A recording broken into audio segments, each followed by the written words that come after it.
박수 부탁드리겠습니다. 고맙습니다. 아무래도 그러면 저희 그 박주빈 기자님 모시도록 하겠습니다. 네, 박수 부탁드리겠습니다.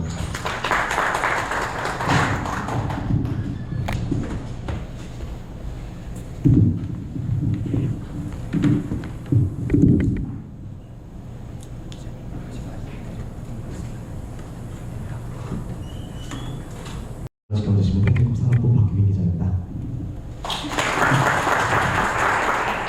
네, 먼저 대한민국 항공보안의 미래를 책임지시는 전문가 여러분 앞에서 이렇게 발표할 수 있는 기회를 얻게 돼서 굉장한 영광이라고 생각합니다. 또 제가 중국 선전과 동관 일대에 있는 무인기 산업 최전선을 두 눈으로 확인하고 주시할 수 있도록 전폭적인 지원을 아껴주지 않으신 한국 항공보안학회 관계자들에게 깊은 감사의 말씀을 올립니다. 저는 지난달 글로벌 무인기 산업의 심장이라고 불리는 선전의 UASA 2016 박람회와 이항의 R&D 센터를 직접 시찰하고 온몸으로 체감했던 충격과 위기감을 기사로 낸 바 있는데 여러분과 그 느낌을 함께 나누고자 합니다. 과거 우리가 막연히 그냥 짐작했던 중국의 드론 산업에 대한 낡은 편견을 완전히 깨부수고 또 K 항공보안과 방산이 직면한 뼈아픈 현실을 생생히 보고해드리도록 하겠습니다.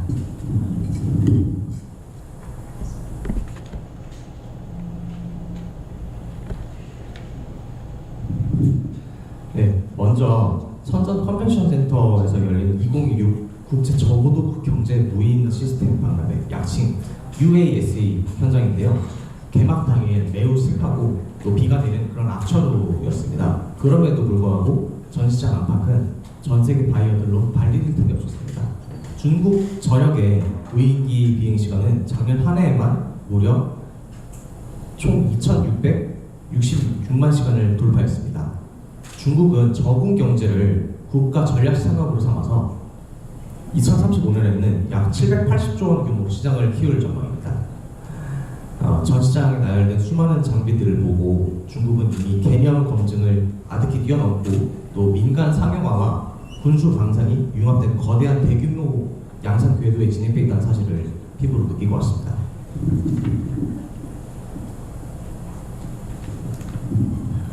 네, 현장에서 놀란 건 그 첨단 기술 그 자체보다 그들의 가격표였습니다. 불법 비행, 흔히 흑비 문제가 사회 문제로 넣어오고 있었습니다. 그러니까 중국에서는 이거를 안티 드론 시장이라는 거대한 방위 산업의 기회로 뒤집었습니다. 차량 탑재형 안티 드론 솔루션과 정밀 레이저 요격 무기들이 실전 배치돼서 있었는데 놀랍게도 이 장비들의 제조 단가가 K 방산 제품의 10분의 1에 불과하다고 합니다. 이건 파괴적인 성능을 가진 첨단 무기 체계를 헐값에 대규모 군집화를 할 수 있다는 뜻이기도 합니다.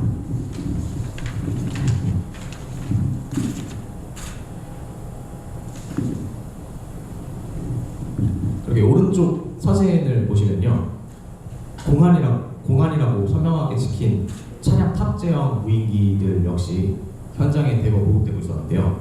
특히 AI 풀 컬러 나이트 비전 기술 앞에서는 입이 딱 벌어질 수밖에 없었습니다. 이게 칠흑 같은 어둠이나 폭우 속에서도 AI 연산만으로 빗방울을 완전히 지워내고 대낮처럼 시야를 밝히는 그런 기술입니다. 드론의 탄소 섬유 원에서부터 AI 칩까지 모두 자국 내에서 자체 조달하고 공급망을 완전히 수직 계열화한 중국 기업들은 이미 이 생태계 절대 강자로 자리매김해 놓은 상태였습니다.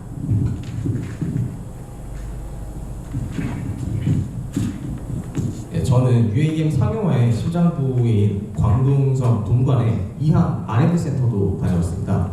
로비에 들어서자마자 본 것은 저기 하얀 벽에 있는 1,200장이 넘는 공식 특허 증서들이었습니다.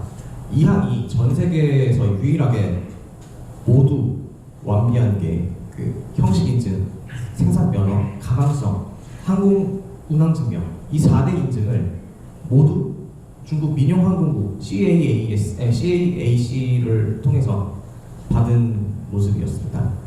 이미 상업화 단계에 진입해서 연간 1,000대 이상의 EVTOL을 찍어내는 양산 공장이 나간다는 설명도 들었습니다.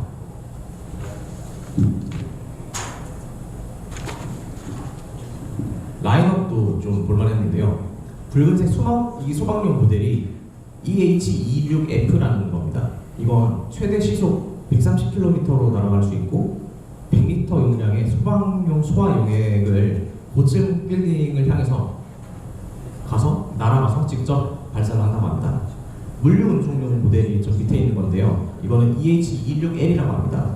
이건 페이로드가 250kg에 달하는데 그 압도적인 성능으로 화물 운송을 전담합니다. 실제 센터 현장에서는 이 소방용 무인기를 이 소방용 무인기에 사람이 직접 탑승을 해서 기동하는 시연을 제 눈으로 직접 확인했습니다. 자신들의 시스템에 대해서 극한의 신뢰성을 확보했다는 그 자신감의 발로였습니다.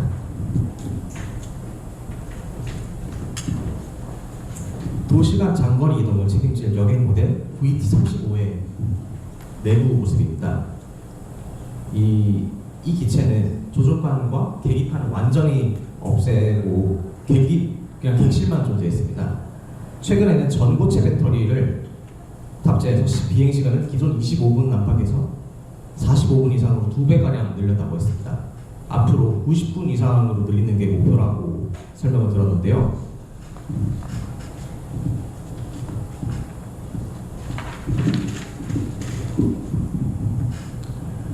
조종사가 없는데 안전을 어떻게 확보할 거냐는 질문에 이한 관계자는 스마트시티 지상 관제센터를 보여줬습니다.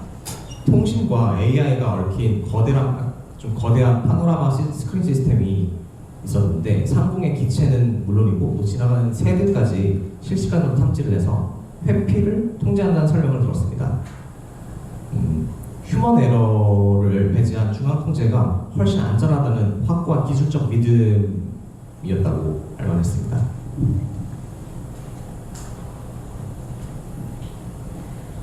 이 거대한 생태계들을 다 둘러보고 저는 이 시장을 이끄는 세계 무인기 연맹 양진차이 회장과 단독 인터뷰를 가졌습니다. 여기 앞에 그 저장으로 계신 김명진 교수님께서 통역을 해주셨는데요. 양 회장은 제게 올해 말이면 전 세계 수많은 지역에서 사람이 직접 탑승하는 유인 드론의 시범 운영이 본격적으로 시작될 것이고 또 향후 전체 저공 경제 영역에서 민간 무인기가 차지하는 비중이 무려 85%에 달할 거라고 단언했습니다. 이분은 중국 경찰인 공안 출신인데요. 네, 그런 법 집행기관 출신인데도 양 회장은 치안의 중요성을 누구보다 잘 아는 사람입니다. 그런데도 하늘길은 과감히 개방하되 지상 관제는 엄격히 통제를 해야 된다는 그런 철학을 지니고 있었습니다. 우리 한국을 향해서는 자국의 실제 산업 상황과 실제 안보 환경에 맞는 핵심 특화 분야를 명확히 찾아내고 집중적으로 발굴하고 밀어주는 전략이 필요하다고 그렇게 좀 뼈있는 이야기를 많이 해주셨습니다.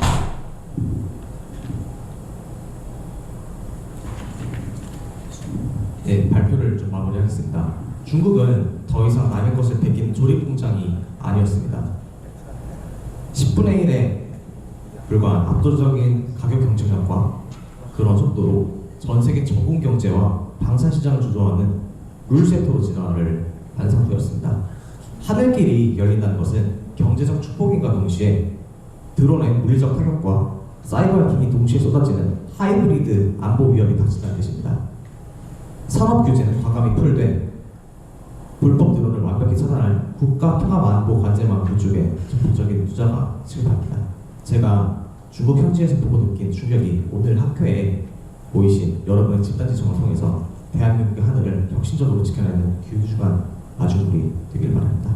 경청해 주셔서 감사합니다.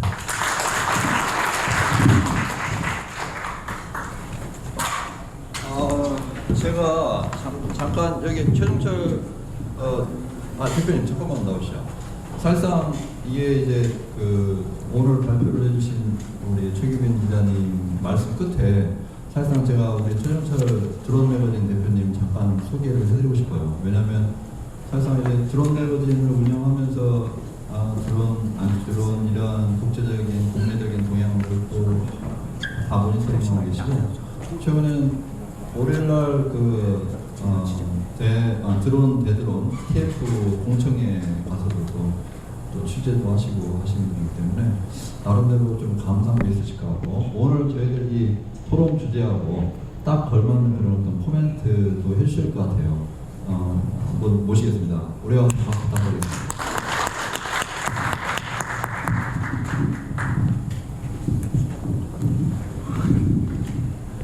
예, 반갑습니다. 드론 매거진 발행인 최종철입니다.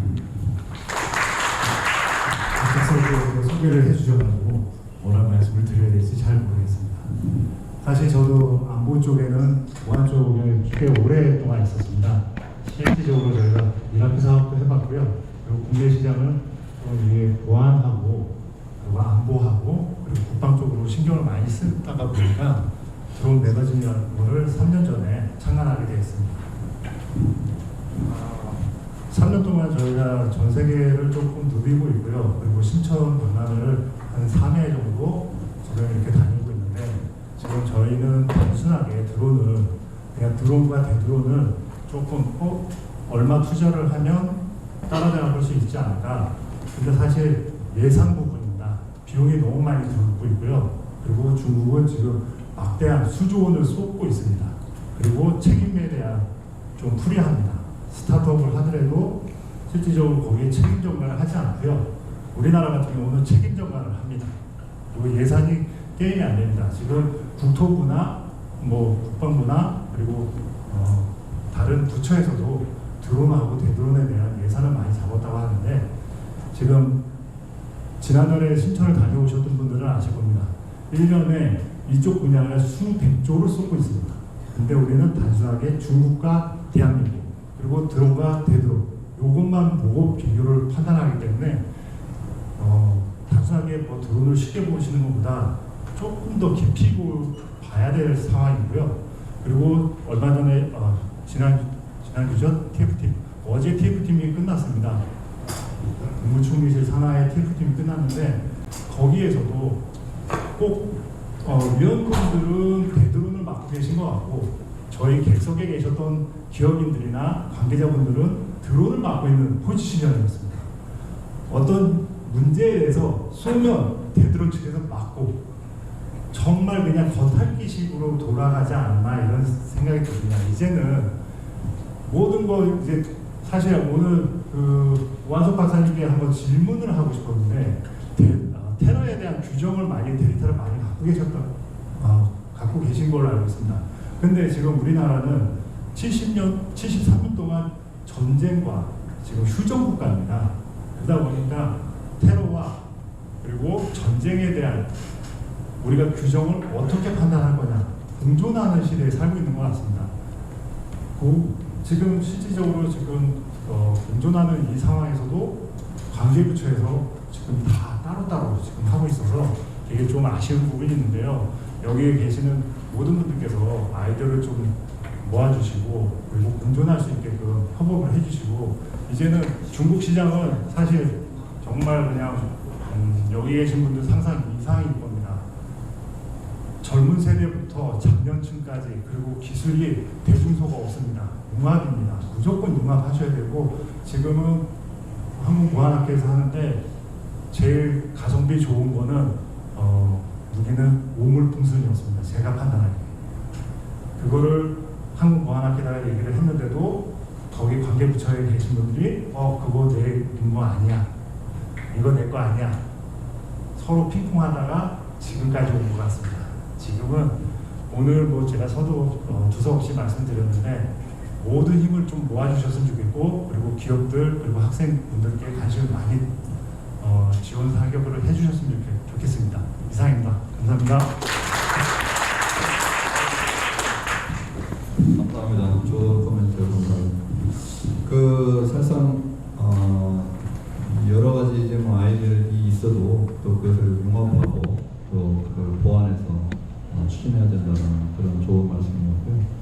저희들 한 10분간 휴식 취하고 그 다음에 이제 오늘 오랫동안 기다리신 박현도 그다음에 권유준 두 분 박사님 모시고 패널 두 분 모시고 토론 시간 갖도록 하겠습니다. 네, 10분간 휴식하겠습니다. 오늘 나가시는 길에